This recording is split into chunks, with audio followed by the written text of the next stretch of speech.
The self-scouting you guys do during the bye week, did you guys find what you expected to find, or were there any, I know you probably won't give specifics, but were there things that you guys came away from that feeling differently about what you guys can do in the second half? I don't know about differently. It's just, there's just so much information you take out of it for, what teams are doing to you, what you're doing to teams. It's just, you just try to consolidate all the information, to small things of you study yourselves of, are you giving away anything from alignments, from stances. Usually you're doing that against the opponent. So it's just, from A to Z is basically what that week is. And you try to make sure that you segment enough time out there to study it all, and so you delegate some stuff that, guys all have projects and they turn the projects in, you kind of talk it through, and you just try to put everything together so you can make sure you iron out all the details that were the first 7 games, and then you basically tie a bow on it and move forward. Following up on that, like at the midway point or just past it, and with a bye week, I guess at this point in the season, does this provide an opportunity to kind of further look at personnel with maybe moving guys around the depth chart or anything, or is that more or less kind of where you guys are at this point this season? Yeah, I think you're constantly making sure that you're giving guys opportunities. I think that's part of it. But you also get guys setting roles, and so there's a balance there. But at the end of the day, as long as your players know that you're giving guys opportunities, the ones that deserve it out there on the practice field, and you keep that alive, I think we've seen good things happen during this season where, guys, especially up front, have getting opportunities, whether that's because they've played well, whether it's because due to injuries, but you take all that into consideration. But I think the bye week gave us the ability to get some guys some reps that probably needed to get some reps, some of the younger guys, but also get some guys back. So that was all part of what the bye week was. Georgia Tech's been, Thursday they scored 9 points in the loss. Had their starting quarterback injured. So what have you seen on film from them, and what are you guys game planning for? Yeah, I mean, anytime, their starting quarterback, number 10, has been a good player for them, and, he's created a lot of offense for them throughout the year, and, he's gone down in back-to-back games, and, so whether he plays or not, I'm not quite sure. But like always, you usually try to plan for the starter and the backup. It'll be no different, and it's just part of the evaluation when you're getting ready for teams that have injuries, especially at quarterback. It's all part of the evaluation of how you get ready.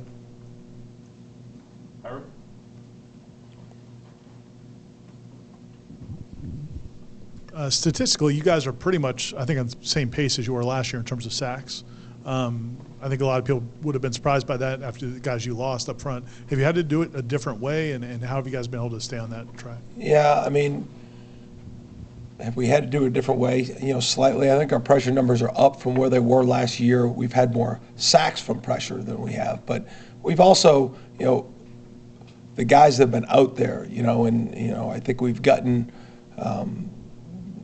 some production from individuals as well, and that's the normal progression. I mean, we want to be a team that can generate pressure with a 4-down rush. I think all good teams can do that. I think we have done that, and that'll be a continuation here through the rest of the season, that we constantly develop that, whether that's just by aligning in 4-down, whether that's giving different looks and putting linebackers on the line of scrimmage and creating rush plans for them, giving the illusion that they're coming, so I think creating pressure is really important. What we want to make sure we're doing a better job is on first and second down, getting a few more of those lost plays, with some TFLs. That's not necessarily sacks, but just a little bit more disruptive on the first and second down run games. You guys aren't the first team that they've done this to, but Clemson does a good job of swing passes, and they kind of get backs in space. Is that something that is difficult because of their offense, or is that something that you guys have to figure out a way to shore up so the other teams don't do it? Yeah, I think it was difficult because there was a really good player catching the ball. I think that has a lot to do with it. And when you're trying to gain yards, whether it's in the run game or the screen game, you got to create space. When you run perimeter plays, you create space just by the design of it, but you need to sustain blocks longer because of the length of the play trying to get out there. So, just like you're coaching your defensive ends to be able to set edges and get off blocks on the inside runs, you got to do that with your corners and nickels and sometimes your backers on perimeter runs. So, I think that's all, part of, when a team's trying to utilize the space of the field and get the ball to a player in those spaces, you need other ways to try to combat it. So, yeah, that's all part of, trying to take those plays away. With Fabien, I know he's been helpful even when he has been on the field as a leader, but if he does get back on the field, when he does get back on the field, what does that do for everybody around him? Well, I mean, he gives you, just a really tough matchup inside. It's hard to block him with one guy just because he's so strong, and he's strong, but he's, been in the system now for 3 years, and he plays with the technique necessary to be productive, So he's a team-first player that's unselfish. He battles, he fights, and he uses good technique. So, we even saw early in the year he was a problem in the pass game too, just because of his ability to push the pocket. So his opportunity when he's been down has helped guys like Josh Farmer and Malcolm and other guys kind of come along. But at one point when he gets back, it'd be good to have him back.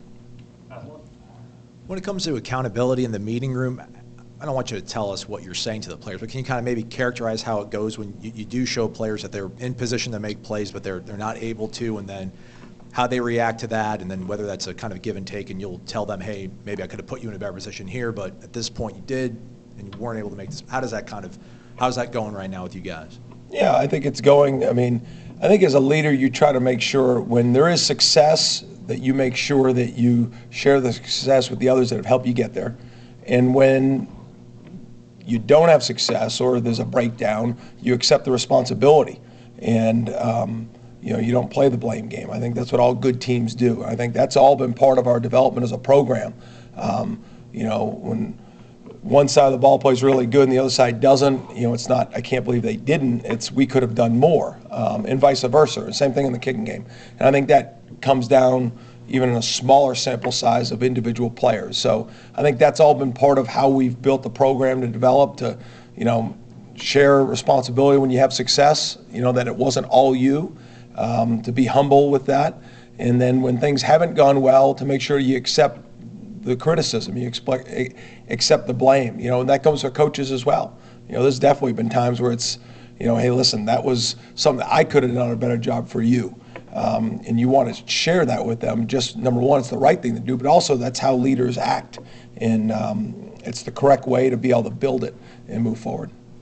We'll go to Brendan for the last one. What about your cornerback group? Have you liked this year? What needs to be built on and worked on here in the final stretch, the good and the bad, I guess? Yeah, I mean, we're playing a good amount of corners, which, some was due to injury, some was due to guys playing well, some were due to, just getting some of the young guys the right amount of reps because you know what's coming. And so, it's all been that. But I think they've done a good job as far as, accepting the responsibility or the role when they're in there. And, we've seen some, really good play from some of those guys. I think Jaron Jones is much improved. I think Renardo has done a really good job. Listen, that position's always going to be on an island. It's just part of playing corner. And, you want them to make 100% of the plays, whether it's in the run and throw game. But I think we've done a good job at that spot. I think I'm excited about coming off of this bye week, what we'll see moving forward. But our guys accept responsibility for how we play out there, which is a lot of match coverage. And, I like that group. I do think there's been some growth there. Looking forward to see continued, as we move forward here this year, with the push of Azaria and getting Duke back and having him play better. And I think it's all part of that group. Okay. Thanks, Coach. Thanks, guys. See y'all. Finished it up.